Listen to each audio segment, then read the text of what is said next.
leaders, when they make a mistake, people say, well, how can they survive that? How can they? It's because they've developed levels of leadership under them. But if you haven't been a very good leader and you're just at the bottom and you make a mistake, it's going to be over very, very quickly. So the question I would be asking, here's the questions I would ask for your exercise. Question number one, what level am I on with most of the people? In other words, find out your average level for if you've got 10 people, if you took all of them and kind of said, this is the average, what level would you be on?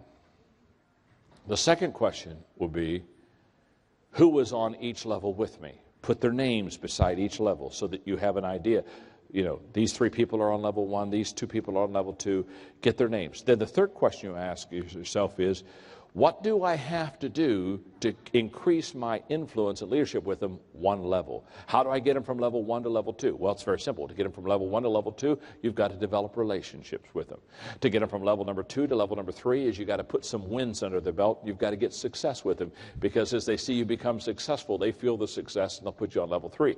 To get from level number 3 to level number 4, you've got to spend mentoring time with them and personally develop them and equip them and train them to be successful. So let me close with one more thing, and that is, there's a 5-step process on level number 4, the people development level. There's a 5-step process of how to train and equip people. Let me give it to you. It's very simple. Step number 1, the first thing I do to equip people is what I call the I do it stage. Very simply, if I'm going to equip you to do something, I have to be able to do it myself. Again, we teach what we know, we reproduce what we are. Too many leaders are like travel agents. They're sending people where they've never gone themselves.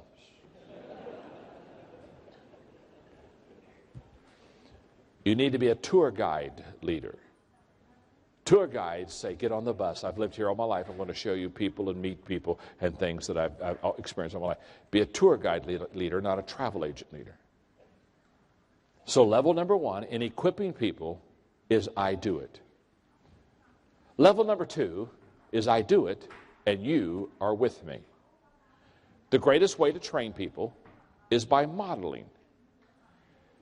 The greatest motivational principle in the world is people do what people see.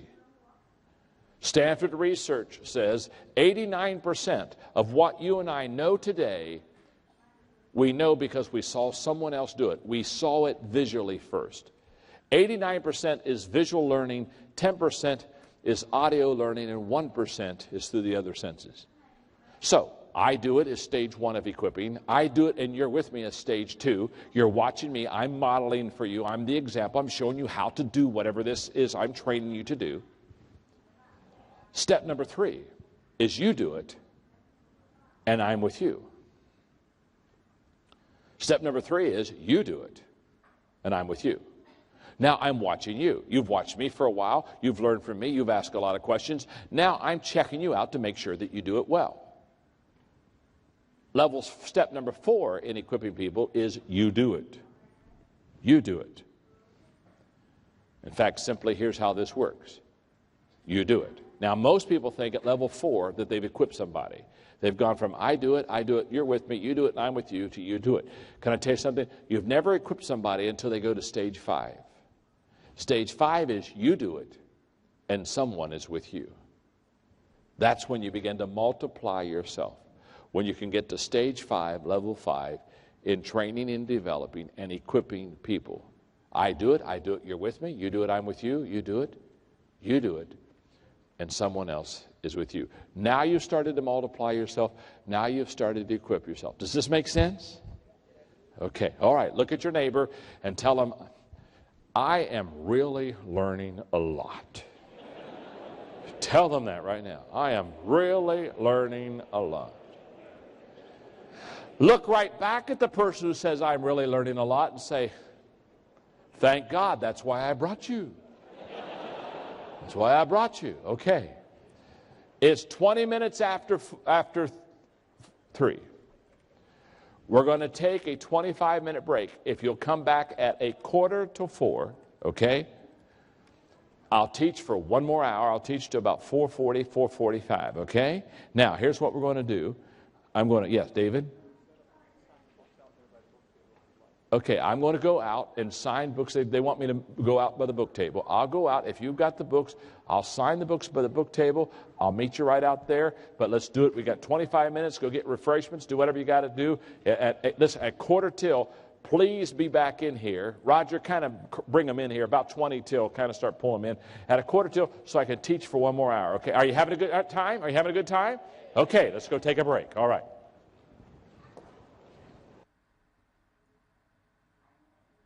Thanks, man. Thank you very much. Thank you. Thank you very much. How are we doing? Have you got one more session left inside of you?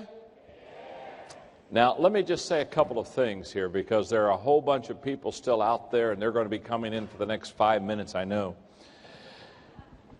I felt bad because there was a line still for the books. And so what I'll do is, when I'm done speaking, I'll go right back out to that table. And if you have not had your book signed, I'll go back out for maybe 15, 20 minutes, and I'll sign before I have to go, because I have to speak somewhere else this evening in here in town. So, but if you didn't get your book signed, if you'll go straight out to that table afterwards, or if you still haven't gotten your books, if you'll get them quickly, I'll do my best to sign them. Okay. Boy, I wish I had time for Q&A so that you could ask questions about things I've taught today. But as I wrap up and I come into my last session for the next 45 minutes, there is so much I want to teach, and there's such a limited amount of time. And so I'm kind of working through what do I want to kind of give you that can really add value and help you. And I think what I want to do is, first of all, I want to say that what I just lectured on, the 5 levels of leadership, the Power Group, it's the group or the Power Events, the group that has sponsored this, they do corporate seminars on the 5 levels of leadership on my material. This is major use throughout the United States. In fact, I just did a major webcast with Microsoft throughout all of America. And if you would be interested in having them come to you and teach for 2 days the 5 levels of leadership, they have a corporate training called Developing the Leader Within You. If you just go out there to wherever their place is and tell them you're interested in corporate events, they'll be glad to give you that information. So I hope that many of you do that. If you want to know more about the 5 levels of leadership, since I didn't have time to really teach all of it that I would have liked to, it's in my book. It's a whole chapter in my book called Developing the Leader Within You. So if you have that book, you can get a little bit more of the, because during the break I was having people say, boy, I'd like to add a little bit more on the 5 levels of leadership and influence. Okay. What I would like to teach now, in fact, I may try, I did so well with this, I may try again here. Now that I know which way to do it, I would like to take, I don't know, not a long time, maybe 10 minutes, and I would like to teach you how to prioritize your life so that you can be very successful in life. Because first of all, let's start here. A lot of people, they ask me if I do any teaching on time management. They'll say, do you have any books on time management? Do you do any teaching on time management? And I always give them the same answer. No, I don't do any teaching on time management, and I have no books on it. And here's why. Time management is an oxymoron. I'm blown away by people who say, well, teach me how to manage my time. First of all, you can't manage your time. It's going to go on whether you like it or not. So I don't teach time management, but when people want to make the best use of their time, I teach priorities. I teach them how to prioritize their life so that they can get the most out of it. I made a statement earlier today that I could tell, I didn't stay there very long, but I could tell it caught your attention. I was talking about my life and talking about that I only do 4 things. And I could tell you were kind of mentally hanging there for a little bit, and you were thinking, first of all, if I can only do 4 things well, the first thing you're thinking is I'm kind of a worthless individual. Which I would tell you, yes, I am, and I'm very proud of my worthlessness. In fact, I tell people all the time, I'll say, no, you don't want me. I'm worthless there. No, I'm no. It's amazing how much time you'll free up if you just declare you're worthless. Okay. A lot of people get involved in a lot of things because they have an ego bigger than their IQ. Just back off and say, no, I'm not any good at that. You don't want me. Okay. But I told you that I only did 4 things. And when I was talking about only doing 4 things, I can tell you, okay, 4 things. He only does 4 things. In fact, it was interesting. The other day, my wife Margaret and I were having a conversation about the 4 things that I do. And she was telling me, she said, John, I really think you only are good at 3 of them anymore.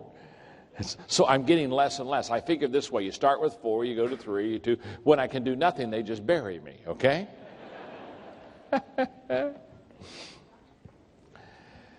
Many years ago, I'm talking about 1972, when I was working on a business degree, I had this course that taught me the Pareto principle. And it's not my principle, but it's a principle that in 1972 I had in a business course, and I said to myself, I am going to learn this principle because this can change my life. And for 30 plus years, I have learned and lived by the principle I'm about to teach you about priorities. And it's very simple. And if you can get me back on the overhead, let me see if I cannot just kind of put this together for you for a second. On a piece of paper, I want you to do the same thing that I'm doing right now. I want you to have 2 columns.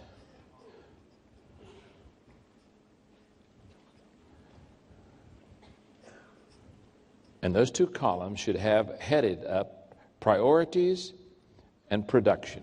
Let's start right there.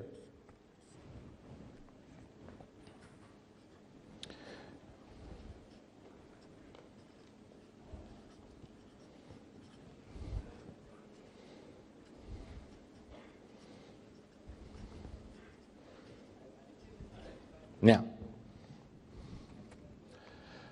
Pareto was the guy that taught what we call the 20-80 principle.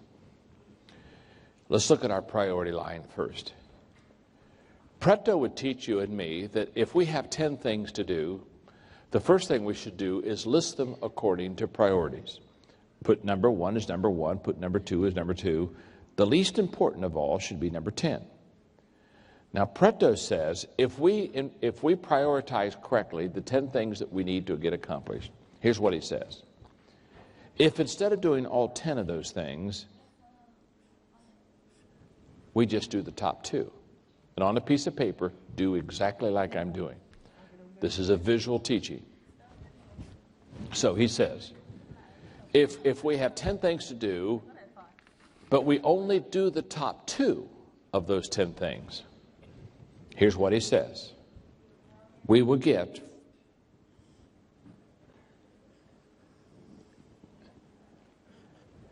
an 80% return of everything that we need to accomplish in our life. Now, that's a tremendous visual right there. What he's saying to us is if we have 10 things to do, but we only do the top 2, we don't do the bottom 8. We just do number 1 and number 2. That we will receive an 80% return of everything that we need in our life. Now, he goes on to say, let's say we ignore the top 2, and instead of doing the top 2, we do the bottom 8. We do numbers 3 through 10. Here's what Pareto says. If we do the bottom 8, we will only get a 20% return of everything that we want to accomplish in our life. Now, when you just look at the visual that you have on your paper, it's pretty amazing. Here's a person who does 2 things, and they get an 80% return. They get a return 4 times what they've done. Here's a person who does 8 things, and they just get a 4th of the return. Now, it's from this visual and from this teaching of Pareto that we say in the States, we have an expression, that is, it's not how hard you work, it's how smart you work. Basically, this is a principle that teaches us choose or lose. You either choose your priorities. If you don't, you'll lose your effectiveness. Pareto basically said, it's not doing everything, it's doing the main thing that's going to be the difference in your life. Now, I first learned this principle in 1972. I've taught it thousands of times. I've lived it in my life. And basically the day I did it, I said, okay, John, you're going to very quickly, or as quickly as you possibly can, you're going to find out what you do well, and you're going to stay into your strength zone, and you're not going to do things you don't do well.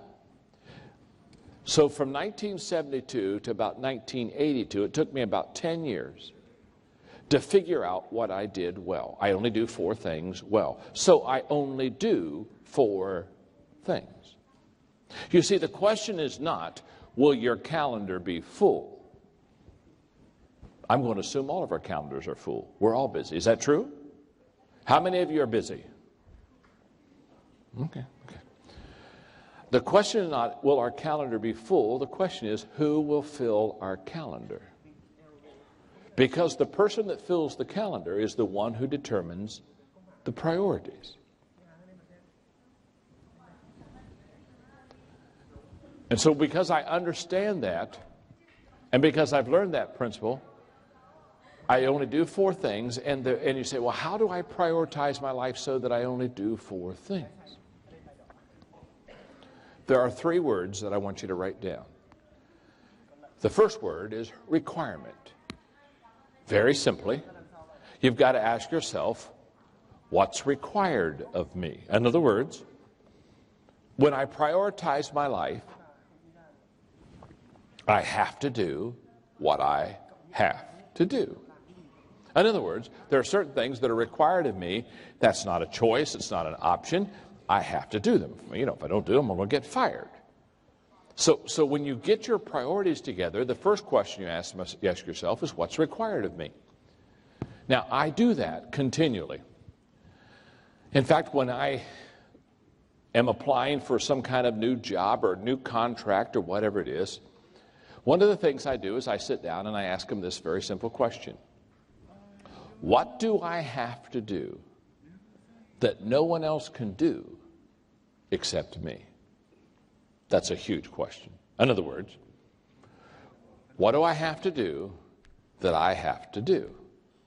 No one else can do it. I can't train somebody to do it. I can't equip somebody to do it. I can't develop somebody to do it. I can't empower somebody to do it. I can't delegate somebody to do it. In other words, I have to do this, because whatever it is that you have to do that you cannot give to someone else, train somebody else, develop someone else to do, whatever that is, you're going to have to do it. So the first thing in settling your priorities is what's required of me. That's the word requirement. The second word is return. What gives me the greatest return? Simply stated, when I do something that I do very well, it brings a huge return back to me. It brings a huge return back to my organization. Now that gets me to the 4 things that I do. Because after 10 years, from 72 to 82, after asking myself, asking people, searching, looking at what I was doing, I came to the conclusion within 10 years that there are 4 things that I should spend my life doing, and I should not spend my life doing anything else but these 4 things. Now, I'm going to give you the 4 things, but they only help you in light of helping you know how to do this. They don't help you in light of the fact these are not going to be your 4 things. In fact, for you, it may be 3 things. It could be 5 things. I don't know. But these 4 things I have looked at, and these are the ones that really that I'm good at. So my 4 are: I lead, I create, I communicate, and I network. Those are the 4 things I do. I'm a very good leader, so I lead. I'm very creative. That's why I'm always writing. I'm just a creative thinker. There's nothing I love more than being by myself with a legal pad and a pen, just thinking thoughts and creating. So I'm good at creating. I'm good at communicating. So I do a lot of communicating. This whole day is set aside basically for me to communicate. And I enjoy meeting friends and networking and trying to put together partnerships. Now, those are the 4 things I do well. I lead, create, communicate, and network. Now, what that means is those are the 4 things that I do. If you looked on my calendar, you would find that that's all that's on my calendar as far as business is concerned. I'm either spending time creating, or I'm spending time communicating. This has been a day that's been set aside for several months now. This is a day I'm going to be at KL, and I'm going to communicate today. I'm either communicating, creating, leading, or networking. And that's all that's on my calendar. I do nothing else. I'm going to come back to that in just a moment. But let me go back to the 3 R's, because I've only given you 2. And the melancholies are starting to get nervous. They're saying, there's another one in there. I know there is. Where's the R word? The R. The first word is requirement, what's required of me. The second word is return, what gives me the highest return. The third R is reward. What is rewarding to me? Because one of the things I've discovered about prioritizing my life correctly is this. If I don't enjoy doing it, I'll stop doing it. Sooner or later, I'll find a way not to do it. Now, what you want to do is you want to get everything lined up so what is required of you and what gives you the greatest return also gives you the greatest reward. Can I tell you how good you can get at this?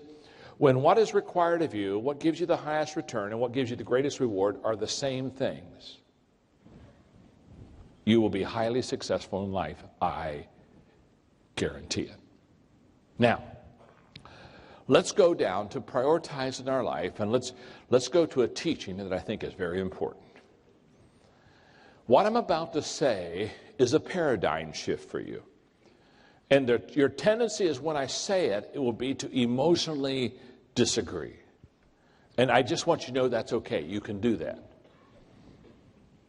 You have a right to be wrong. Okay. I'm kidding you. My name's John. I'm your friend. What I'm about to say, though, goes against everything, basically, that we've ever been taught. And the reason I know that is in the States, this is major. What I'm about to teach you for the next 10 minutes has more impact upon probably a mass group of people than anything that I've ever taught. So hang with me, fasten your seatbelts, and listen to me very carefully. Because the statement I'm about to say to you is a little bit different than what you're used to hearing. Let me qualify it. I'm talking now about your skills. Only your skills. Okay? Here's the statement. From this moment on, stop working on your weaknesses. From this moment on, stop working on your weaknesses. Now you say, oh my goodness, John, I'm not even sure I can write that down. What do you mean, stop working on my weaknesses? What I mean is, stop working on your weaknesses. And you say, why should I stop working on my weaknesses? You should stop working on your weaknesses because you are weak in your weaknesses. You're not any good in this area. Now, that's against everything we've been.